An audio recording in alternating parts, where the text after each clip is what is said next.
The entire genetic process creates one single substance, and that is protein. So yes, in today's video, I am going to talk on protein. I am Dr. Varsha, your physiotherapist. So let's get started. This protein is necessary for almost all vital functions of the body, to build tissue, to repair, in the blood, in the enzyme, to fight with diseases. Every time you need protein. Almost all living substances like plants, animal, viruses, everyone contains protein. Almost 18 to 20% of our human body is made up of protein. Protein is broken down into amino acids in our body, same way as carbohydrate is broken down into glucose. There are almost 20 to 25 amino acids are present, on which 20 can be found in the food product. The amino acids which cannot be generated in the body and which has to be taken from the food, it is called as essential amino acids. And the amino acids which can be generated in the body is called as non-essential amino acids. On basis of that, if any protein which contain good amount of essential amino acids are called as complete protein. On the other hand, protein which lacks in essential amino acids are called as incomplete protein. Most of the animal sources like milk, milk product, egg, chicken, poultry, fish, meat, everyone has good amount of essential amino acids. So they called as complete protein. While plant product like dry beans, peas, seeds, legumes, all these proteins has less amount of essential amino acids. So they are called as incomplete protein. But for those who are vegetarian, if they combine different forms of protein, so they can make out a complete protein. But animal protein is called as complete protein. So there is always debate going on between vegetarian diet is good or non-vegetarian diet is good. Now both has its positives and negatives. Like vegetarian diet has good amount of fibers, so these people have less chances of intestinal diseases, colon diseases. They have less chances of developing obesity, but at the same time they have high chances of developing osteoporosis type of syndrome. On the other hand, non-vegetarian takes good amount of protein, but most of the time that protein is combined with saturated fatty acid. That is why there are higher chances of developing heart diseases and obesity in non-vegetarian.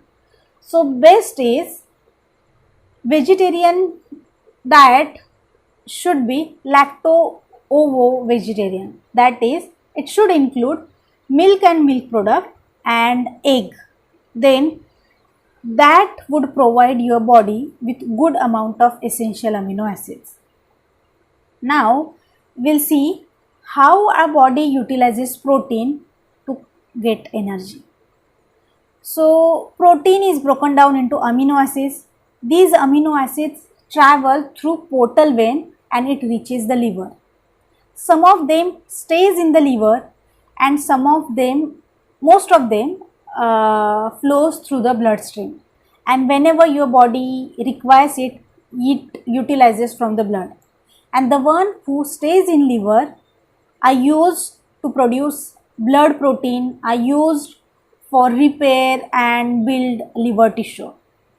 So now quality of protein is decided by its biological value. And what is biological value? Biological value is the amount of nitrogen that is retained in the body is its biological value. After consuming any protein, if nitrogen is retaining, that means it has good biological value. For example, in animal protein, egg has the highest biological value and that is 100. Next is milk. Milk has 93 biological value, and then meat, fish, all this comes. to explain that, as I have told you, protein is made up of carbon, hydrogen, oxygen and nitrogen. While breaking down, nitrogen part gets separated from the carbon chain and nitrogen is excreted through the kidney. If it is staying, that means the protein is good protein, and the remaining carbon chain is saved for the energy purpose. And this one carbon chain, that is one molecule of protein, gives you 4 kilocalorie of energy. So that is how it works out. Now your body requires 0.8 gram of protein per kg of your body weight. It should not be excess of that and should not be less than that. But in special condition, like if you are suffering with fever, surgery or any illness, your protein intake should be more than that. And in cases of pregnant woman, lactating woman, they should consume 15 to 20 gram of extra protein than their daily requirement of protein. But if you are taking protein in excess, it has a negative impact too. Like excess protein can lead to put extra pressure on your kidneys to remove the nitrogen. Second, protein is most of the time combined with saturated fatty acid. It can lead to heart diseases, obesity. Extra protein with less amount of calcium can cause demineralization of your bone. And there are some researchers who says that excess protein causes intestinal cancer and colon diseases. So it should not be in excess, because amino acids are called as magic bullets, and that is why you will find n number of amino acid supplements in the market, and especially young adults are taking it and they do not know the negative impact of it.